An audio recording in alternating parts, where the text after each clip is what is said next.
What's going on, people? Welcome back to Blues Fans TV. Welcome back to another episode of Unpopular Opinions. I hope you guys haven't missed me too much. I know there's been barely any content on the channel, but hey, we're trying to deliver you the best content whenever we can, as regularly as the news comes. I don't know about you guys, I'm still buzzing off the Timo Werner news. He's basically a Chelsea player. It's going to be announced in the next couple of days. But guys, let me know your thoughts down in the comment section below. Let me know if you guys like this shirt as well. My mate Jordan made this. You guys know him from the old 100% Chelsea fan cams. If you guys like this shirt, I'm going to leave a link down where you can get this shirt as well. Look at it, it's Baku and it says 4-1. That's the whole reason why you should get it anyway. So guys, if you like this shirt, don't forget to check it out. I'm going to leave a link down in the description below. But without further ado, let's go straight into your unpopular opinions. Tammy this season over Martial in the last couple seasons. Martial's a bit of a baller, but hey, if we want to talk about strikers, what's the one thing you want from your striker is to put the ball in the back of the net. Tammy Abraham in one Premier League season for Chelsea, I think, has got more goals than Martial's got in about 5 or 6. So Martial's a pretty decent baller, but let's be real, it hasn't all been fully clicking for him the last couple of years. So yeah, it's a bit peak, but you know what? Tammy this season over Martial in the last couple of seasons. I get Tammy Abraham has had a bit of a quiet last couple of months. I mean, ignoring the lockdown, a quiet last couple of months, but same way, I still think the first couple of seasons Tammy Abraham was on fire, and he's got more goals in one season than Martial's had in 6 consecutive ones. So yeah, Tammy this season over Martial in the last couple. Next question. Oh, this is from Craigo as well. Shout out Craigo. We should have sold Hudson-Odoi to Bayern last January. See, this is only based on those allegations. If those allegations are true, yeah, maybe we should have got rid of him a little bit earlier. That's a bit silly from us, but you can't really see it coming.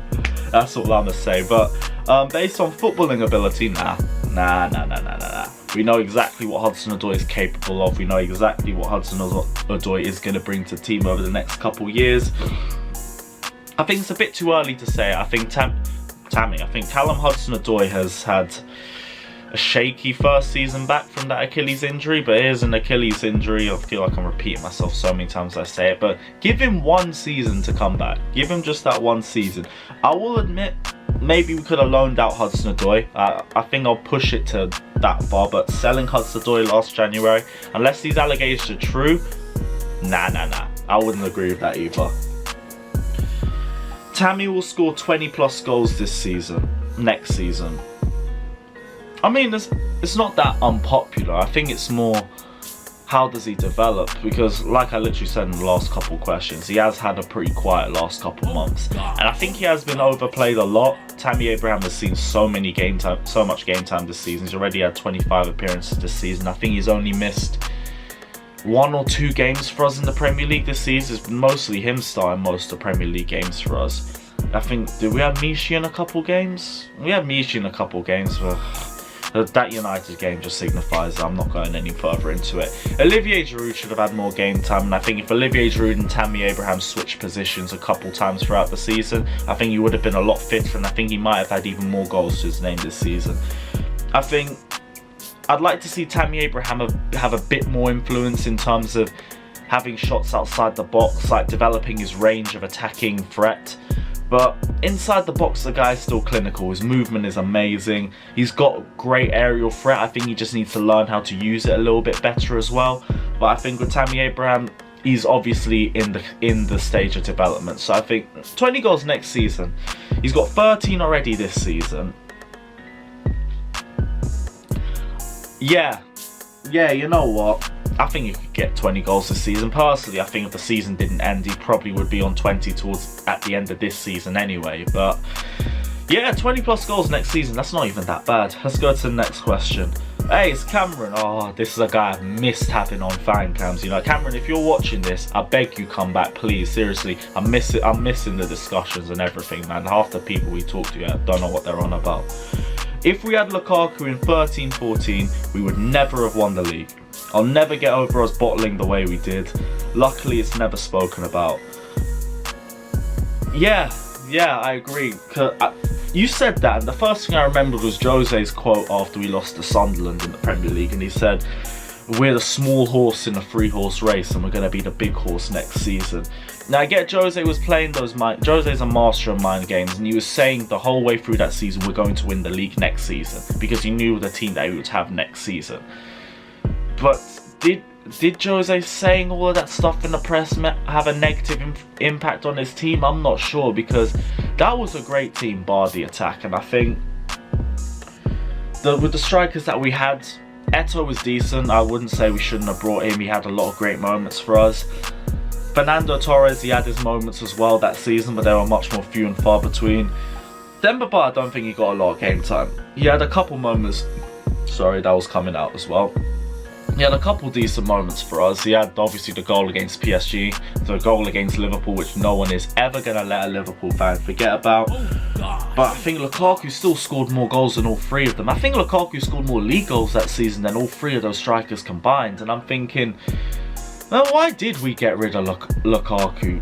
Realistically, we were a striker away from winning the league title. I'm not sure if that penalty missing the Super Cup against Bayern might have lost him confidence points to Jose Mourinho or anything, but still, same way, I don't get why we got rid of Romelu Lukaku, because he was coming off a great loan spell at West Brom as well. I think he got 17 goals that season as well, and after it was his first full season as a full first team player for a Premier League side. And I'm looking at it like, well, why did we get rid of it? Some of our striker decisions don't make sense. I mean, the year before that we got rid of Daniel Sturridge, who was just trying to get more game time than Torres, so I don't know. Would we have won the league with Lukaku? Probably. I mean, there'll be questions about his first touch and everything, but seriously, the guy would have scored a lot more goals than I think Torres would have, than Eto'o would have. I mean, they all had their issues. Torres had confidence problems, Eto'o couldn't score a goal away from home, and Demba Ba just didn't get enough game time. So, yeah, I'm agree with you, Cameron. I'll agree with you. If we had Lukaku, I think we would have won the league, but at least we won the league the year after. Ross, actually no, before I even get back to that last question, we would have had Lukaku, De Bruyne and Mata. Yeah, we would have won the league. Next question. Ross Barkley and Kepa both have a future at Chelsea. Kepa definitely. I think Kepa's had a lot of unnecessary stick this season. Some of it's been fair, like the numbers speak for itself. It has been a poor season for Kepa, but I still think it's been a little bit harsh on him. Ross Barkley, I don't want to jump the gun too much because he's had so many poor performances for us for such a long period of time. And I get, the more that there's no football, the more people are just going to remember the player's last couple performances. And if you look at Ross Barkley's last couple performances and nothing else, you'd think he's one of the best players on our team. But it really isn't the case with Ross Barkley. So let's see what the situation is when he comes back. If Ross Barkley comes back and he has more the same sort of football that we see from those last 2 games, maybe he does have a future. Maybe we don't need to get rid of Ross Barkley. You never know. If he comes back and it's the same Ross Barkley, out the door. Next question. Alvaro Morata could have surpassed Costa's number of goals scored had he not got injured in 17-18. Debatable. I mean, I get Morata had a very good run of form initially at the start of his Chelsea run, but no, nah. Because here's the thing, one injury turns you into that. That guy who missed one-on-ones for fun. I mean, the Arsenal away match where he missed 3 in a row. Burnley away, what were we thinking? Fulham at home, Nottingham Forest at home, Huddersfield at home. There's so many poor even Maribor in Baku. No, not Maribor, that's not Baku. Which one was the one in Baku? It was Karabag. And he brought him on as a sub. We were 3-0 up and he still missed a couple one-on-ones. Stoke as well, 5-0, and we missed a hat-trick of one-on-ones too. But no one talks about that because Arsenal away was 3 days after that. No way. I mean, I get Costa didn't score a lot of goals for... Well, I'm not going to say Costa didn't score a lot of goals for us, but I'll say he didn't have that banging season where he hit nearly 30 goals a season. He always got like 19 goals a season, 20 goals a season, 21 goals a season. It's always around the same sort of number range. I think Morata that season got about 15 or 16 goals for us. I'm going to believe he could score 5 more of those. No, the only reason because he could have surpassed Costa's goals scored if he just took some of his chances. And the guy didn't do that, so nah. Morata is lucky he even got near Costa's goals scored, and he's lucky Azpilicueta whipped the same cross to him endless amount of times they could get his stupid head to. Next question. Eden Hazard is in the top 3 best dribblers to ever play in the Premier League. yeah, I'll be honest, I don't really need to go into much depth about he is. So yeah, next question. Tomori is one of our best defenders. Still quite error prone at the minute, but he's strong, quick and defensively very good, and I can only see him getting better with experience. Yeah, I think a lot of fans might debate him being one of our best defenders right now, but you see glimpses of it. I think at the start of the season he was looking like our best centre back by a mile. I think things haven't gone his way over the last since the turn of the year, or maybe even before that, because he wasn't getting a lot of game time from around December onwards, if I remember. It's hard to remember because football's been so long ago, but yeah, he wasn't getting a lot of game time. I think his last memorable game I remember him in was Bournemouth away, and he did not look like the Tomori we saw previously. He looked very shaky, like you said, very error prone as well. So I think Tomori can improve. I don't think we should get rid of him or nothing. I think he deserves another season. Do I think he's one of our best defenders right now? No, but I do see him getting better with experience, so I will give you that. Accolades aside, this is the best Chelsea kit of the last decade. I don't know if you see it through the phone, but it's basically this season's Chelsea kit. And I will say it is the best kit I've seen, best home kit I've seen from Nike. Nike, that first home kit we saw, the bland blue shirt, I think was just as bland as the football we played that season. I'm not going to say my initial thoughts of last season's kit because I think it's very 18 plus and it'll probably get me in a bit of trouble. But let's just say like it got redeemed by Baku. I weren't initially going to get last season's kit, and then we beat Arsenal 4-1, and then I thought I had to get the Baku final kit. This kit though, I didn't like it initially, but I grew into it a little bit. Now I like it a lot. I'll probably get the shirt now. I haven't even got the shirt yet, but yeah, I'll probably get it. Best Chelsea kit of the last decade though, hell no, because there's about 10 Adidas shirts I put above that. Maybe not 10, I think that's a bit harsh, but there's a couple Adidas shirts I put in above that. Me personally, 6 or 7 homes better. 16-17's Chelsea kit's my favourite kit by a mile. 14-15 Chelsea.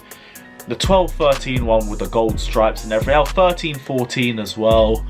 15-16 weren't even that bad. Not better than this one, I'll say, but it weren't even that bad. The 506 100 year centenary kit, hell, even away kits, last season's third kit I'm putting up there. The green and black one that we won the league in at West Brom, I put that up there too. Who else am I missing? There's that orange one from 2011, that should go in there as well. There's plenty of kits I'd put there. There's a lot to talk about, but at the last decade, no. No, we've got 2 more questions. Chelsea wouldn't have won the Champions League in 2012 if John Terry had played. No, I'd say, here's the thing, the defence was rock solid even without John Terry, and John Terry only strengthens that. And I think with John Terry and his mindset and his drive and his will to win, you put him in a situation, a Champions League final, the only thing the guy's thinking about is Moscow in 2008. And the guy throws his head, his body in front of everything already.